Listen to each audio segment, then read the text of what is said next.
اور وہ کس سے ڈھکا چھپا نہیں ہے وہ. اور یہ جون سا ہے اس نے پی آئی اے کو بھی اس نے بہت نقصان پہنچایا. اس کی اپنی ایئر لائن تھی ایئر بلو جب یہ حکومت میں بھی تھا, اور سارے اس کے جو تھے پروفیٹیبل روٹ اسے دے دیے گئے. اور کہہ لیں کہ آپ جو ایئر بلو کا جو گین تھا وہ پی آئی اے کا لاس تھا.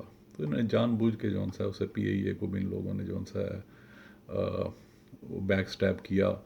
اور حکومت کو ان لوگوں کو جو نارمل جیلز ہیں ان میں شفٹ کرنا چاہیے.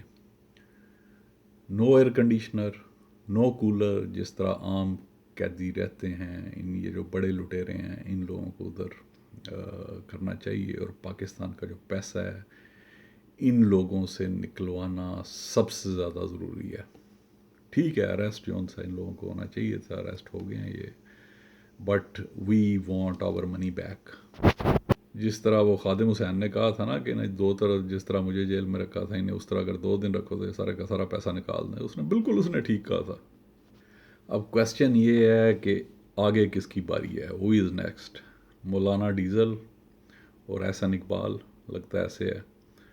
اور یہ اس نے احسن اقبال نے بھی اس کا اگلے دن وہ ایکسپلین کر رہے تھے اس میں میڈیا کے اندر کہ اس کے سکے بھائی کو 50 کروڑ کے ناجائز ٹھیکے دیے گئے بغیر کسی ٹینڈر کے. یہ احسن اقبال جونس ہے یہ بھی ایک چاکر ہے اس کا شریف فیملی کا, اور یہ بھی ملک سے زیادہ یہ لوگ شریف فیملی کے وفادار ہیں. اور اس کا بھائی مصطفیٰ کمال اسے وجہ یہی ہے یہ لوگ اپنا لوٹ مار میں حصہ خوب سمیٹتے ہیں.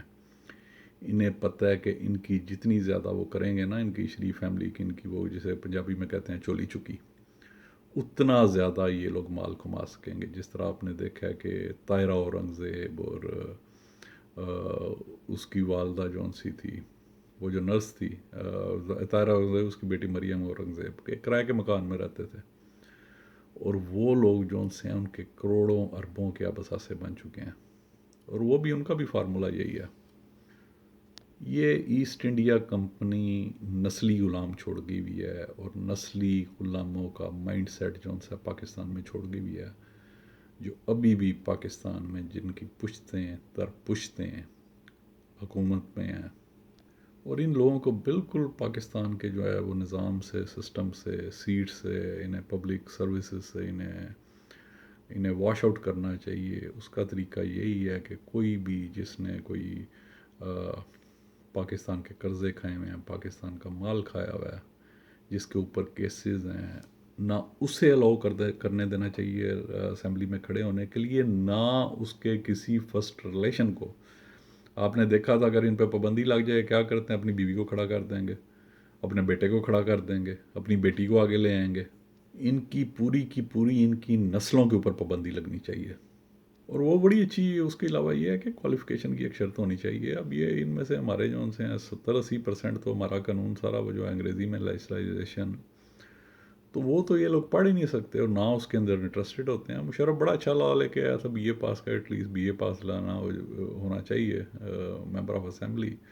اس میں پھر دیکھا آپ نے کتنے جعلی ڈگریوں والے آ گئے. انہیں جب پکڑا گیا اس کے بعد جب حکومت چینج ہوئی تو ہماری پارلیمنٹ میں لا ہی چینج کر دیا. یہ دنیا کی واحد پارلیمنٹ ہوگی جس نے کہا ہوگا نہیں جی ہمیں پڑھے لکھے لوگ نہیں چاہیے. انہوں نے لا چینج کر کے انہوں نے کہہ دیا ہمیں کوئی ضرورت نہیں ہے ایسے پڑھے لکھے لوگوں کی, اور انہوں نے اس لا کو ریزرو کر دیا, ریورس کر دیا. یہ کتنا ظلم کیا انہوں نے ملک کے ساتھ. مگر پارلیمنٹ نے یہ لوگ صرف جو ان سے ہیں اپنے فائدے کے قانون بناتے ہیں, عوام کے فائدے کے قانون انہوں نے کبھی بھی نہیں بنائے. ہمارے جو ان سے ہیں میجارٹی بلکہ بہت زیادہ ممبر آف اسمبلی جو بیٹھے ہیں ان میں وہ تو ٹیکس ہی نہیں دیتے, کئیوں کے NTN نمبر نہیں بنے ہوئے, اور وہ کبھی ایسی لیجسلائزیشن پاس ہی نہیں ہونے دیں گے کہ ان کے جو ان سے انہیں ٹیکس دینے پڑیں.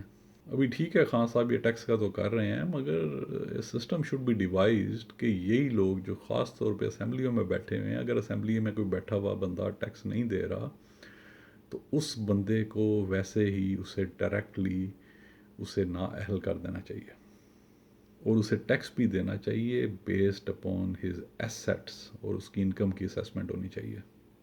کوئی بھی بندہ جو فائنینشیل کرپشن کے اندر ملوث ہے اس سے سخت سزا دینی چاہیے، آئینی ہاتھوں سے اسے ڈیل کرنا چاہیے.